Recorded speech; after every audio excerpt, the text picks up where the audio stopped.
about to leave. Already packing, come with me.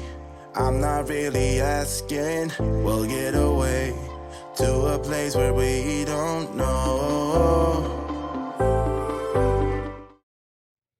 Hi everybody, my name is Sandra. Welcome back to my channel. Thank you guys so much for dropping by and checking out today's video. So this is my everyday kind of summer go-to look. That's an easy look for absolutely anybody to accomplish. It makes you look awake, it covers up your skin flaws, but you're wearing hardly any makeup at all. So to get this look, go ahead and keep on watching. So we're going to get started with this look.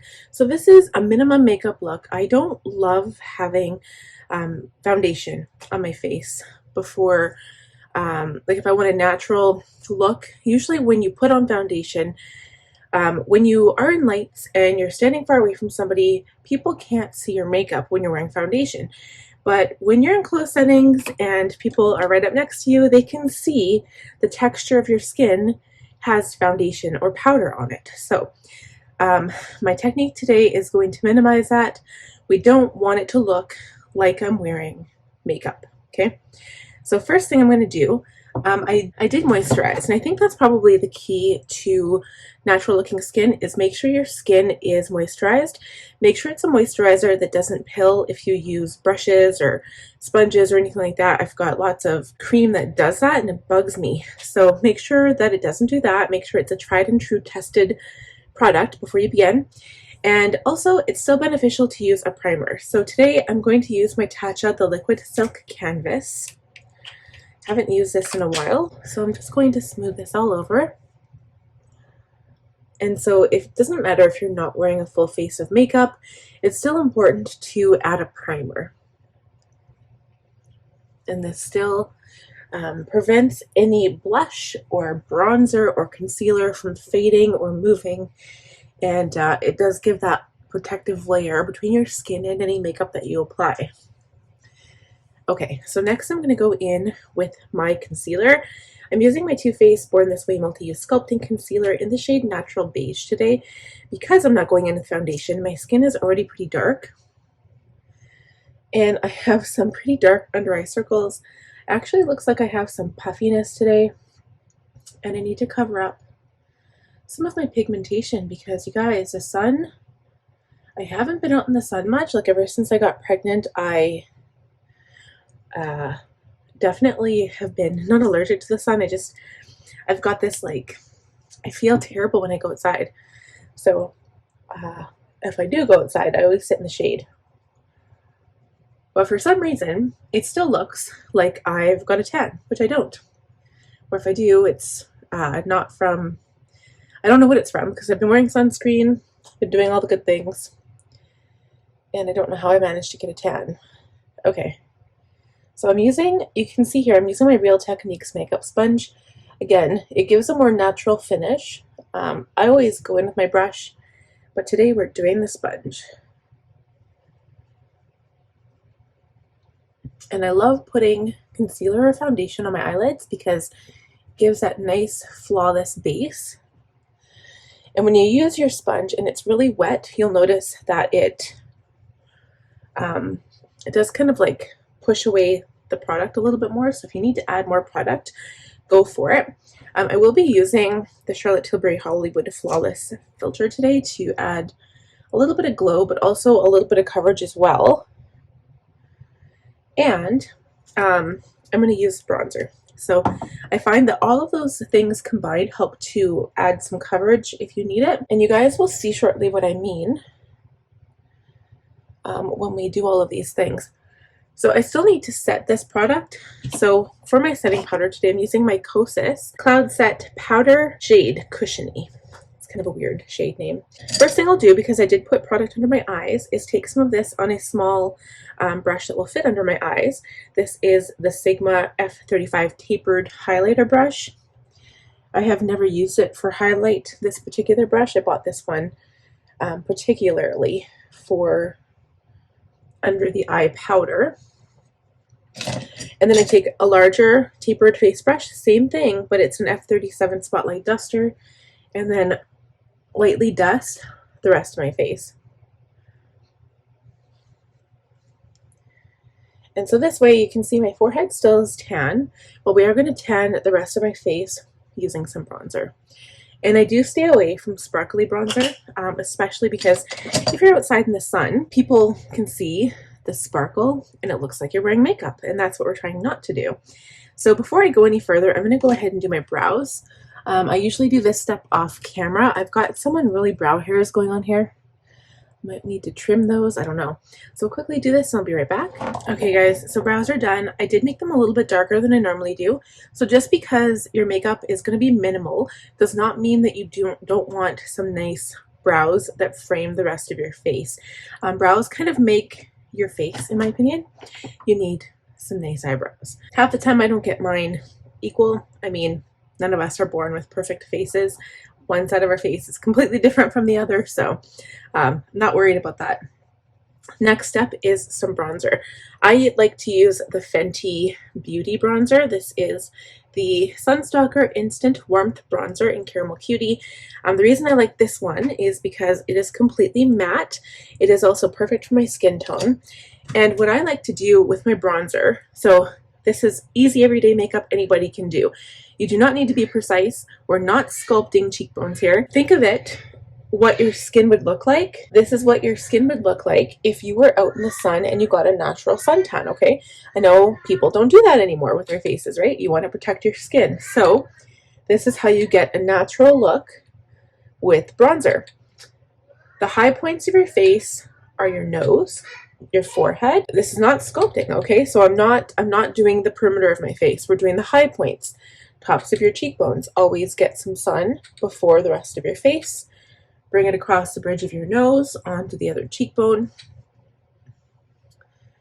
Usually my chin doesn't get tan, but we always put a little bit there to kind of balance out the face. You'll notice I do the same thing with blush when it comes to the nose and the forehead, because when you do tan, you have a tendency to go a little pink as well, right? So that's what we'll do. So my blush today is a little bit, the one I was thinking of using actually is sparkly. I'm going to check out a different palette. Maybe I've changed my mind. So my bronzer is looking a little muddy right here. You can kind of see this right there. So what we're going to do is come down the cheek a little bit, blend it out so there's no harsh lines, because that never looks good on anybody. And I'm going to take a powder brush, my regular powder brush, and I'm going to just kind of gently blend out that muddy looking part. So stop before your bronzer starts turning muddy. Okay guys? There. Okay, so now it matches my body. So my chest is tanned. My skin matches my body. I've covered up any sunspots, I guess you would call them. So my skin looks a little bit clearer, but yet I'm not wearing a full face of foundation, which is what I did not want to do. So we're going to do blush first. I will not be putting on highlighter today because highlighter has just too much of a shimmer. I just want to check out this tiny palette. It's my Tartlette Blush in Bloom, and I can't remember if it's got shimmer in it. You know what? I don't think it does. This one here. It's so pretty. So I'm going to mix maybe all three of the shades here. I'm going to use my brush. So you can see how much blush I have on there. Tap off your black brush, okay? You can even blow into it a little bit. And then, honestly, I don't get that hype where people are putting like concealer right here and then blush right here, right underneath their eye. That drives me crazy, you guys. I don't understand what the hype is with that. When you apply blush, do it to the shape of your face, okay? Something like that does not look good on everybody. That only looks good if you have no cheekbones and you need to create high cheekbones. But if you have cheekbones, my friends, do not do that because it will make your entire face look weird. I just don't understand some of the makeup trends. People are so bored that they're coming up with this weird stuff. Do what looks good on your face, all right? That's my recommendation to you.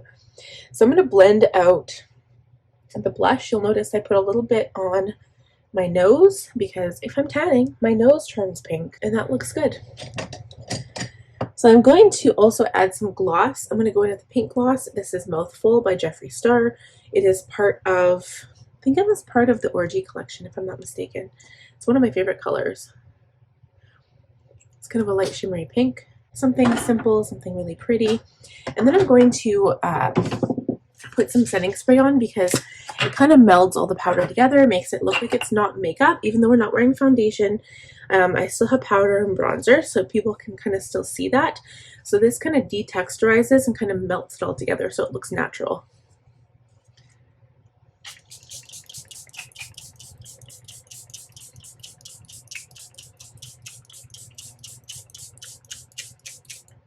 I put quite a bit on today. I'm just going to wait for this to dry.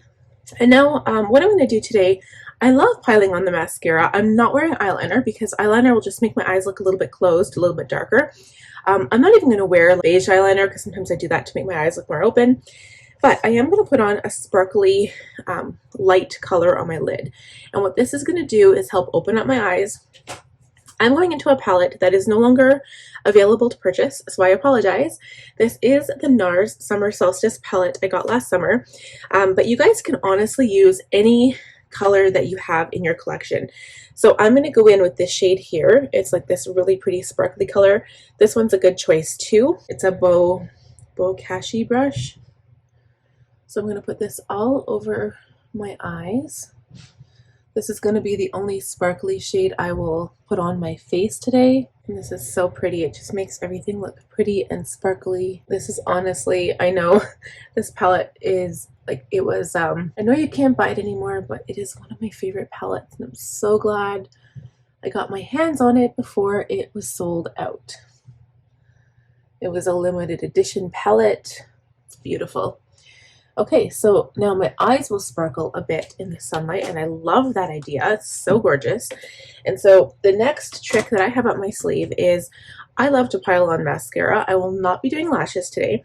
My favorite mascara in the entire world. I do not buy high-end mascaras. I will not touch those high-end mascaras unless they are like free samples.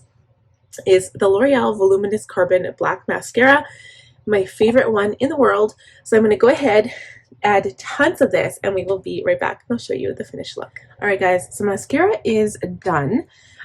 Just a note, if you get mascara on or your lid at all, like underneath or on top, just wait for it to dry and then take a Q-tip and then wipe it off, and it comes off so easy. And I completely realized what I forgot to do is I was going to put on some of my Hollywood Flawless filter. I don't know if I want to put any on. Let me see. I might just tap it on with my fingers. So I'm going to put some on my finger, tap it into my skin, and then tap it on my nose really, really gently. And the same with my cheekbones. It dries really quickly, so you have to be careful. A little bit on the chin, but mostly on the nose. So I put a little bit on the tip of the nose and then kind of going up the bridge of the nose like that. Blend it in. And then the last thing I do is I take a dry highlighter. So my personal favorite is Mary Lou by the Balm. I take a teeny tiny highlighter brush. This is a lip brush, but it's perfect for inner corner highlight. It's the L04 detailed lip brush. I take a little bit of my highlighter and I put it on the inner corner of my eyes. So in my case, I could have used that same shade from the Nars palette, but I didn't, and it's really sparkly. This just brightens up the inner corner. I love using this no matter what shade I use. Just makes your eyes kind of come alive with the brow bone. Wipe it off, just kind of blend it in a bit. My kids are going crazy, so I have to head downstairs, and we have that party to go to. So thank you guys so much for watching. Please subscribe if you're new here. Click on the little bell notification to be notified of upcoming videos I post, and like the video if you enjoyed it. We'll see you guys next time. Bye friends. Already packing, come with me. I'm not really asking. We'll get away to a place where we don't know.